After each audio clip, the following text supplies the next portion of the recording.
Strive to Thrive's first broadcast here on Get Vocal. And my name is Joseph Burke. And just going to let you know very briefly a little bit of backstory about me, who I am, and where I come from. I am, as you can tell, I do have a little bit of an accent. I was born and raised in southeast Kentucky, little town, little coal mining town called Whitesburg, Kentucky.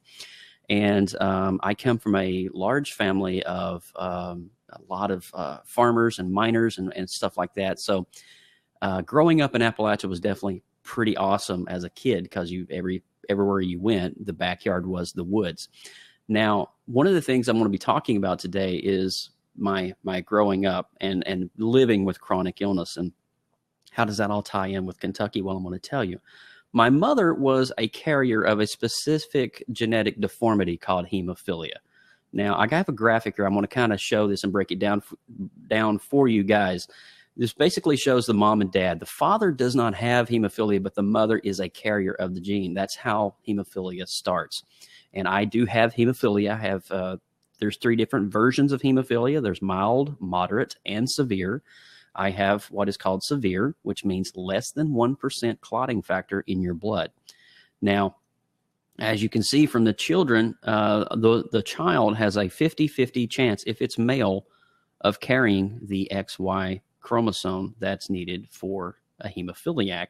Now, if the mother and father have a daughter, there's another 50-50 chance that the daughter will be okay, but the other daughter could be a carrier and her children could be hemophiliacs. So kind of interesting how the genes and the chromosomes and the genetic deformities come along. And basically hemophilia is this. It is a genetic deformity of the liver, which means that the XY chromosome stops your liver from producing factor VIII protein. Okay, stop, Joe. What are you talking about? All these scientific terms. So factor VIII protein, your body has several proteins that come together to form a clot. So when you get cut, you have an injury and it scabs over.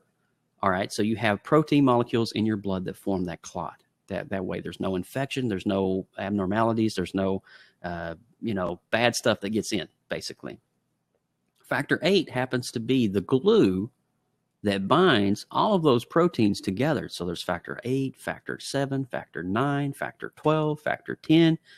All of these come together to form a clot. Without factor VIII, basically all the proteins are just scattered, so you can't clot normally. And so for me, I have less than 1% of factor VIII clotting protein in my body. That's basically what a bleeding disorder is. And so living with that, my mom had 6 siblings, and they were all female. And those 6 siblings also, now, mind you, all of my mom on my mom's side are all carriers, okay, of hemophilia. So right off the bat, that means that all of my male cousins on my mom's side, with the exception of one, had hemophilia as well. So I grew up in a hemophilia environment, a hemophilia family, and that's pretty much all I knew. And I grew up very sick, and I'm going to tell you why here in just a little bit, but I grew up very sick and very there's a lot of things that happened in my life that was kind of a trickle-down effect. It was really crazy because when I got hemophilia, the product that I'm going to infuse later today live on stream, this product, when it was manufactured in the 80s, was taken from human blood donors. And those human donors actually was coming from some pretty bad locations, federal prisons and some Skid Row blood bank locations where homeless people would come in, donate blood, get the $25 and go buy crack or whatever it is. And it is a harsh reality. That's exactly how it was. And so the FDA had no regulations, no monitoring on this blood supply. So what ended up happening around 1982, 83, when several companies started making these products for hemophilia, the blood supply became contaminated with HIV and hepatitis C. Now, a lot of people may remember the 80s and may remember everything that went on in the 80s and all of that stuff that happened. And so you may remember Ryan White. Ryan White was a name, especially among the hemophilia community and the AIDS community. He was on the Phil Donahue show on Oprah Winfrey. And he was just kind of, I don't want to say this, but the poster boy for the hemophilia AIDS crisis. And so, sum it all up, 12,000 hemophiliacs across the nation of the United States and North America got HIV or hepatitis C or both. Now, both is called co-infection in the medical community. Now, where does this mean? Where am I leading up to? All right, so basically, I was born a hemophiliac, and around age 2 and 3, I became infected with both HIV and hepatitis C at age roughly 2 or 3, the best I can determine. Now, so it was, you can understand what I meant. I grew up very sick. I grew up half of my life in a hospital, and it wasn't one of the most enjoyable experiences, obviously. I remember my mom and dad would take me over to the Ronald McDonald House as a child, and I was part of that whole scene. You know, if you don't know what the Ronald McDonald House is, it's a house for kids who can't afford to stay in the hospital, and it's, you know, for sick, terminally ill children, and children that are very chronically ill, seeking treatment at a local university or hospital. And so my mom and dad definitely fit the criteria. And so I was a resident at the Ronald McDonald House in Lexington, Kentucky for several stays. And so basically growing up sick, your perspective and your skew on life, everything that you know is evolved around a cold hospital room, an IV infusion bag, hooked up 12 hours to an IV with a needle in your arm. And it was just a very brutal experience, just kind of going through that. And I'm just going to kind of wrap it up with my story. A long story short, in 2014, there was a brand new drug that came on the market for hepatitis C, and it was called Sovaldi. And Sovaldi today is basically called Harvoni, but it cured me within probably 3 weeks of taking the drug. I became cured of hepatitis C. That was a huge monumental thing for me, because now for the first time, my liver can take a rest after 30 plus years of being infected with hep C. My liver can take I was never a drinker, or I never did anything very bad, you know, with my body. So my liver was pretty much okay for the most part. So over the last couple of years, since 2014, it's 2018 now, my liver has slowly regenerated itself. It's healed itself to the point where it's almost as if it was a normal liver. Very minimal scarring, very minimal damage.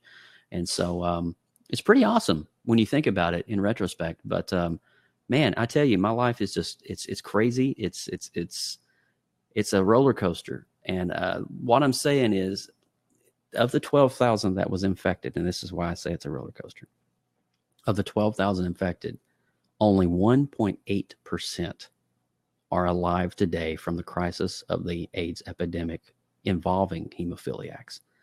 Now, 1.8%, break that down. We have 12,000 hemophiliacs. 1.8%, that's less than 120 hemophiliacs alive today. And it is a crazy number to wrap your head around, knowing that there's that many. It's interesting. It's weird being part of that percentile and here today and sharing on a mobile platform, streaming my life before the world. That's kind of interesting. But so to treat with hemophilia, one of the things I have to do is I have to infuse 2 to 3 times a week. So now I have all my supplies and stuff here. So I'm actually going to infuse here in just a moment. But see, is there anything else that's important in my life that I want to make sure that I touch on? I'll say for HIV, I am on a pill that is, well, starting out in 1996, I was on 38 tablets a day for HIV. So I was a guinea pig. I had so many side effects you could not imagine. But I got through it somehow. I have no idea. It's amazing. Today, those 38 pills have been combined into just one single tablet once a day. That's pretty revolutionary when you think about how science and medicine have come together and just evolved. And this whole class of drugs that is long lasting, that is in your body longer, is just amazing. It's been a breath of fresh air for me. I remember going through high school and having to take those 38 pills a day, and it was not fun. All the side effects and all the gastro effects going on, it was just uncanny, to be quite honest with you. And I was bullied extensively in high school because I did have a noticeable limp. One thing I will share before I go and infuse, and I'm going to unlock the seat here in just a minute. So be thinking about your questions. You can come in and ask. And but with hemophilia, there's a really peculiar side effect. And that side effect is joint deformation. And what I mean by that is your joints are permanently damaged beyond repair. So your body can't repair it. And each joint in your body has a membrane around it to allow it to move, to function, to work. And that membrane has synovial fluid inside of that. All right, so that's the fluid, that's the cushion between your joints, okay?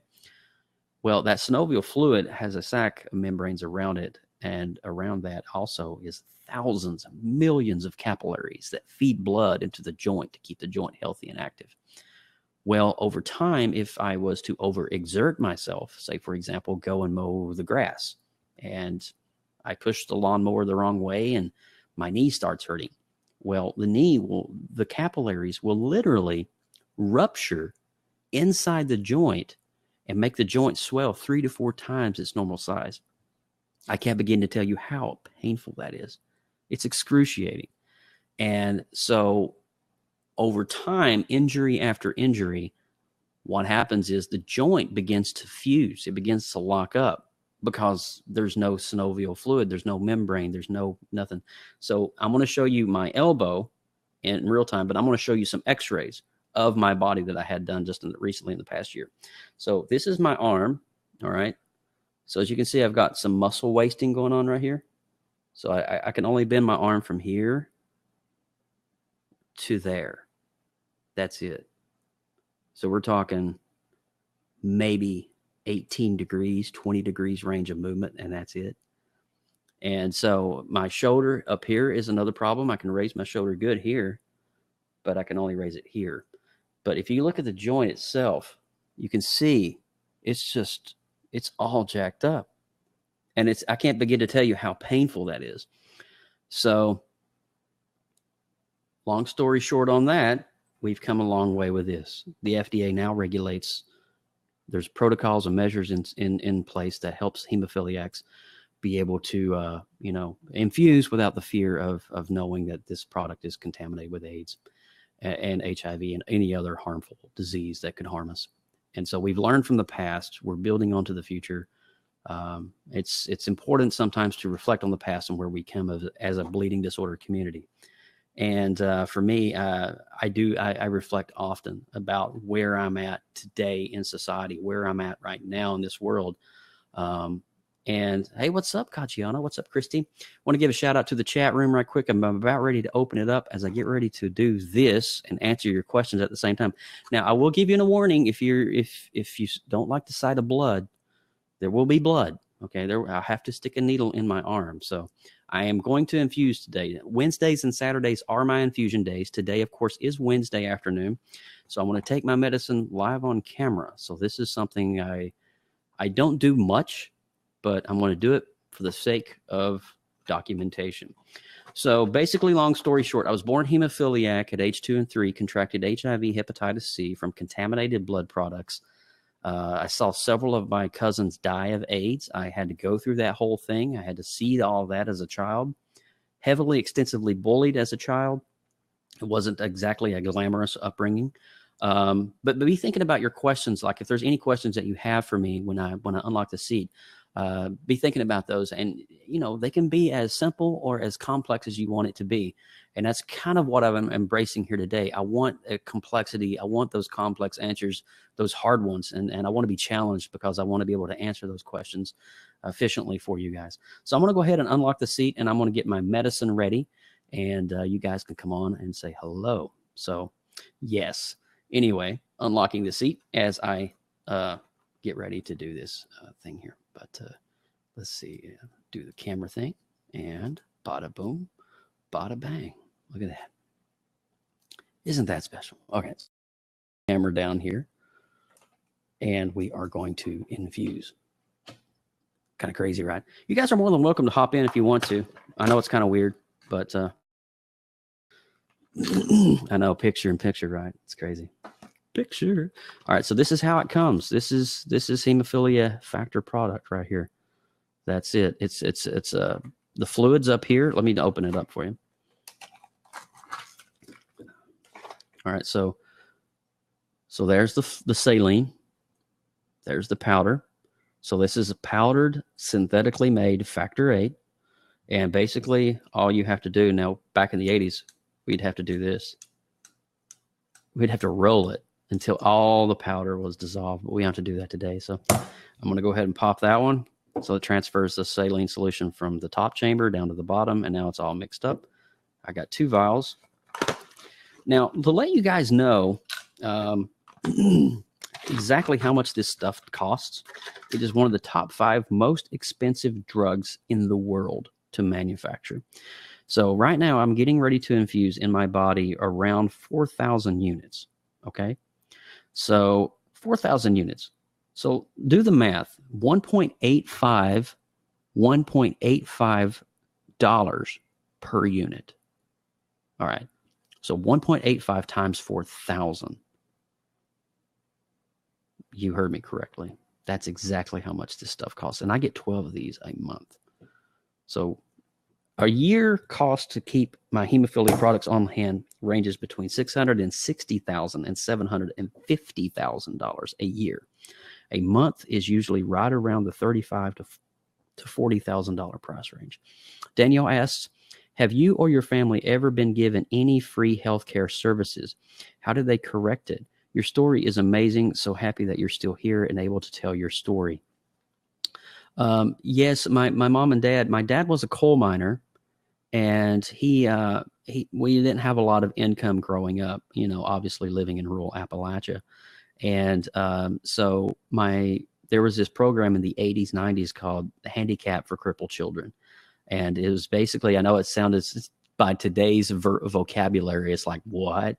But it was basically this nonprofit organization that helped pay for a lot of that stuff growing up as a kid.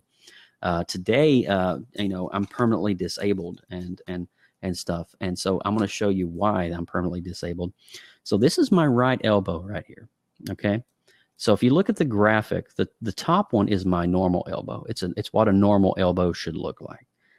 But the bottom one is mine. Notice all of the just like the damage and just the socket and the fused joint itself. I mean, that's why it's so immobile. That's why it's so fused together. Now, that's just my right elbow, the one I just showed. Now, here's my left ankle. All right, so this is the normal ankle, a normal scan. It's called a lateral x-ray. And the bottom one, you can see the top, how the joint and the bone is almost completely fused together. So you can see the difference in what hemophilia, as you age with the disease, what it's doing to your joints. Here's a front x-ray of the ankle. And you see how the bones come down, and you've got all that nice space and cushion on the left side. Then you look at mine on the right side, and you're just like, what in the world? So there's no spacing. There's no cushion. It's basically, at this point, bone on bone grinding. That's all it is. Now, last x-ray I'm going to show you is my knee. So the one on the right is my left knee. Pretty normal. Nothing really. The one on the left is my right knee. Notice how the tibia has grown almost 20% at a 20-degree angle inwards because I've had to compensate my walk. And notice how the patella is just kind of floating there, not really. Just look at the deformation of the bones itself, like as opposed to each other. And you can definitely see how what the damage does. And where I've had to compensate my walk over the years because I do walk with a limp, you can see how the bones have grown as I went through puberty and growing up, how they just deformed. And it's just crazy when you think about all that in retrospect. But all right, so I'm going to continue on with my mixing. If there's any questions, feel free to chime in, or you can hop on camera. It's open for you guys. And so living with hemophilia is definitely it's definitely got a lot of challenges, and a lot of people don't know much about bleeding disorder. So all I'm going to do now, I've got a 10 ml syringe. I'm just going to pull my factor 8 back into the syringe. And Hey, Joe. How are you? What's up, Anthony? Hey, I got a quick question for you. What gauge needles are you using? Oh, hold on, man. What's up? What gauge? I got one quick question for you. Can you guys hear Anthony? Because I can't hear Anthony. What gauge needles are Hello? you using? Oh, wait a minute. Wait a second. I think I know what's going on here. Something going on? Hello? You there? For some reason, I can't hear Anthony. Okay. I think it's because I got my tab muted. Hold on. Maybe you can hear him? Okay, hold on one sec. All right, Anthony, you stay right there. I'll be right back. I just got to refresh, okay? Okay.